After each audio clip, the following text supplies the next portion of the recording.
Good morning. Holy crap, it's cold. It is 18 degrees according to the dashboard. That's a 1 and an 8. Whew, man, it's just chilly. So, last night the holder thing seemed to work well. And we're going to try it today as well. I want to continue my cold weather stuff. Yesterday it was more about your vehicle. What do you have in your vehicle? Read the comments from the last video. There's some really good suggestions and things that I hadn't thought of in a long time. I got one comment off of Facebook that it's something like, oh, that's a really good idea. And when I put my shoes on, went out to the truck, yes, I was wearing shorts and a t-shirt. And I opened my tub and I look in there and I got 3 of them. So that just means that I need to go back through my tub and look and make sure of what I actually have and what I don't. As do you. But today I want to talk about your get home bag or your bug out bag in that regard. It's cold. You should have already swapped out your socks for wool socks. Of course, I keep wool socks in my bag all the time. So you should have already swapped out your socks. You should have already added, instead of a light jacket, I've got a coat, a winter coat rolled up on mine. Of course, I've got a BDU N65 coat from the 90s. Because that's what I like. That's what I'm used to. So that's what I have. Got it rolled up, sitting in my bag. Something that I've learned or watched and thought a lot about over the last, 6 months, 8 months. So I guess since it was cold last season, was putting, and I'm going to directly quote somebody, so if he's watching, he'll know, putting a naked bag, or a naked, but here where I'm at, it's naked. Putting a naked bag on your bug out bag. And it's a bag that you can drop. But what it is if something happens in the middle of the night and you run out, getting out of the shower, there's an emergency, there's a fire, there's a tornado, there's an earthquake, whatever the emergency is, you run out. When you stop at the front closet, the back door, wherever your bag is, earthquake, you have a full set of clothes. Now, a full set of clothes isn't a t-shirt and a pair of shorts at 16, of course I'm driving, 18 degrees. It is having boots. I wear boots almost every day. Yes, I've got some tennis shoes, I've got some other things, but having a decent pair of boots, don't have to be your best boots, they don't have to be top of the line, but some boots, good socks, pants. My pants have a belt in them, not like with it looped, it's in the pants. And then I've got a t-shirt and a coat. It's actually a t-shirt and a hoodie sweatshirt thing, because right under it is my coat. And if you don't need that, you get outside and if it happens in the middle of the evening, then you have extra clothes. So if you have a house fire, you have what you're wearing and you have a change of clothes. Now, I'm not going to tell you that the clothes that I have in my naked bag are, they're not Sunday going to church clothes. They're more like Saturday afternoon painting clothes. But they don't have holes in them. They're clean. I like clean clothes. They're clean. They don't have holes in them. They're just not your front line go to town clothes. And you have all got some of those. So in addition to your naked bag, I encourage you to do things like change your water bottles, dump them out, wash them out, I clean them, sanitize them, refill them as much as you can fill them. You buy a bottle of water at the store and it's got, that much water or airspace. That's fine for that. That's going to be changing climates and things as it travels. Your water bottle, your Nalgene, your Lexan, your Canteen bottle is not going to do that. You are not changing elevation fast enough and often enough, or temperatures, to need that airspace. It's in your house. It doesn't need airspace. Fill it up. That extra drink of water may make the difference between comfort and not, life or death. I talked about changing the batteries in your flashlights in your vehicle.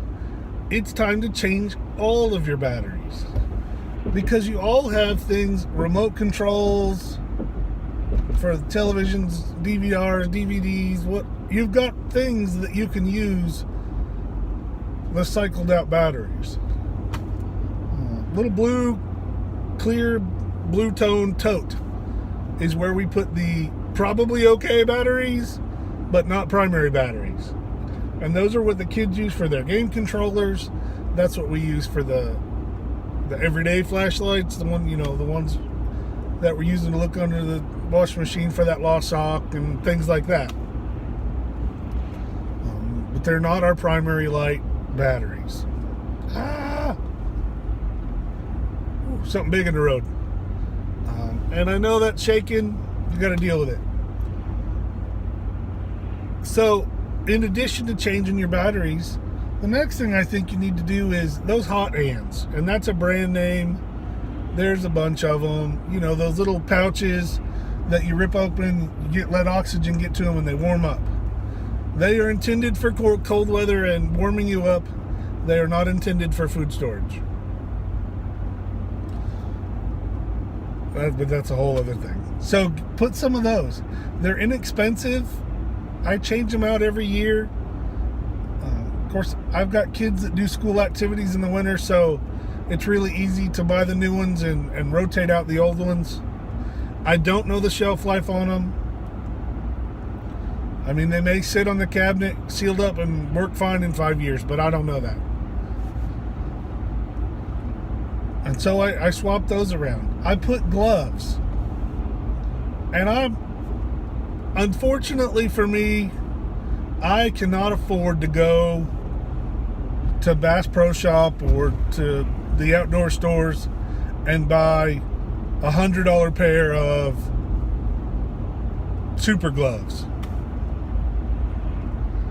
I also don't need those very often where I'm at. I do think you need a pair of insulated gloves, but they don't have to be $100. I think I've got a pair I've spent, look out puppy, $12 on. Of course, I got them last year at the end of last season, so they were on clearance because that's how I like to shop. And they're great. And I've got them stuffed. They're actually stuffed in my get home bag. And you need gloves. You need work gloves anyway. Again, they don't have to be $50 calfskin gloves. They can just be some good leather gloves. And you got to wear them. And people in my line of work often have gloves that they never wear, or they don't think about it. Oh, I'll just pick that up. I'll drag that around. And they hurt their hands, which today is not a big deal. You hurt your hand, so what? You go to the doctor. If it gets infected, you go to the doctor, you get a shot or take some pills, and it's better. And then if you're not at 100%, it's fine. But during an emergency, your paws are your number one way to interact with things. You need them to be healthy. You need them to not be sore. You need them to not be injured. You don't need to be trying to grip something, to climb something, to pick something heavy up, or do more important things. and your hands be injured and not be able to function properly. Get some gloves. Work gloves and cold weather gloves.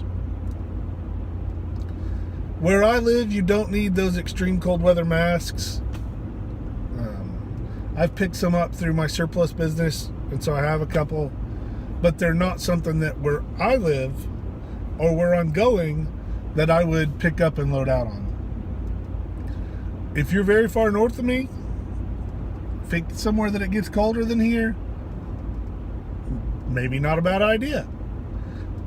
It's been a long time since I've been in an environment, and I wasn't there very long, that something like that would have made a difference. Update your cold weather gear. I know the video is getting a little long, so update your cold weather gear. It's a good time to look for the things in the hunting department, or hunting in the hunting department, to see what, and I'm not talking about gadgets and gadgets that hunters use, because there's a lot of that. Though I'm a gadget guy, I like some gadgets and gadgets.